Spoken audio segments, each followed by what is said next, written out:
your shoulder blade, right shoulder blade or scapular bone, is retracting inward towards the spine. My left shoulder blade is protracting across the upper back to the outside. And now, if you look at me, you'd still say, well, there's got to be more rotation. Well, some people decide at this point that that's more rotation. It's not. It's motion off the golf ball.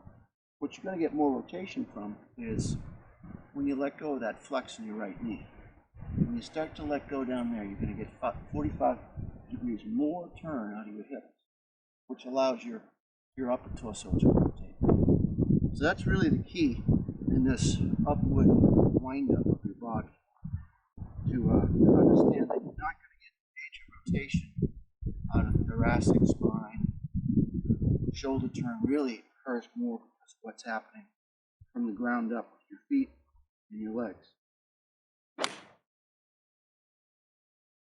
The other thing to realize is the thoracic, the upper part of your spine, it's capable of moving side to side. It's also capable of stretching upward, like you were pulling back a bow and arrow in both directions. Bow and arrow. This movement right here is what you want to feel in your upper chest and your back as you're making both the backswing and the downswing. So those are the pieces of the puzzle to be aware of as you're trying to wind your body upward. Stretch, cycle, motion in golf. What I'm attempting to do is take the club back with shoulder blade retraction, right arm to here. And I'm not going to let my left side of my body turn very much, okay? That's going to create a short stretch and then an explosion into the golf ball, okay? So I've got to get my mind wrapped around that I don't have to move off the golf ball to create power. I stay on top of it, short stretch, boom. And this is what it looks like.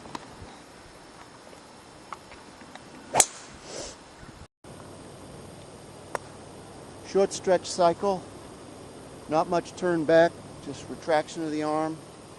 This stays real stable. I don't lose my body shape. And right about here, I'm going to tighten and slow down my hips so that I can transfer all the energy to the club.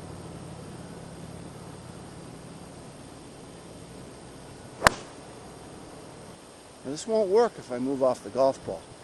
If I'm stretching my body too much going back, I lose all that energy, all that buildup of short tightening, the fast twitch muscle fiber. Aerobics instructor stretching way off the golf ball may look pretty, but there's no power to it. It's right in here. It's like Rocky Marciano's 6-inch punch. Boom. Because that's the punch right there. Relax that. Relax your shoulder.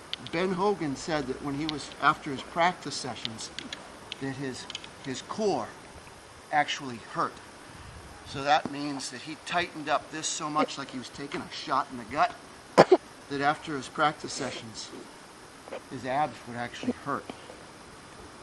He also, when he practiced, guys down at Shady Oaks told me recently that some of the old guys that are still alive, they said Hogan looked very rigid in his golf swing, but you could throw a bed spread out there and out of 20 balls, he'd get 15. Plain golf swing is when someone stays on their left side, turns with shoulder tilt, and their left arm is down here someplace. That's a one-plane golf swing. The right side swing, you set up on your left side and it just stays there. The inside kind of moves the outside, so they're just trying to swing their arms. But of course, that's not really what happens. The body still turns in the right side swing as it does with most golf swings. If it didn't turn, it'd be a severe arm collapse like this. So the left side has to turn through impact. The most important thing is it doesn't move this way, okay? And that's important for better ball turf contact. So in order to create better ball turf contact, I'm going to just stand on my left foot. I'm going to point both my toes straight, okay? That's the right side golf swing setup. It looks like the reverse K. The arms set, and the arms go up. They're in line with the shoulder. They're not up here someplace. This is a two-plane swing. Here's a one-plane swing. Here's the right side swing. Here's the stack and tilt motion. So the right side swing, to me, feels like my right side moves away from the ball and then just returns to the ball, but just doesn't swing back to impact, okay? I'm not putting myself in the impact position here. Impact looks more like this. Okay? So here goes. My right side swing, toes straight, setting up against my wall, my left foot, my left knee, my left hip, my left shoulder, they're all in a post, and then I turn and swing back to impact. My arms can move very, very quickly when I'm just trying to move my arms. Everything else is staying still. I'm losing my angles. This angle right here, it really goes away. It has push power. So I'm not trying to hold on to my angles, as some people think. I'm letting go, okay? And if the inside right here stays pretty stable, I can move that club pretty quickly. It's amazing how fast the club can actually move, centrifugal force-wise. If I have motion, it kind of slows it down. So although in a momentum two-plane style swing, you think you're moving the club faster, you're really not. And you're not going to get that club head back to the ball as fast as you can either. So I'm trying to move the club head and my shaft as fast as I can. I want to feel bending into the golf ball. So once again, here's my right side swing setup. And move the club fast. And then from here, right to there, and back down. I'm staying on my left side, throwing my hands at my foot. So I just throw my hands at my foot.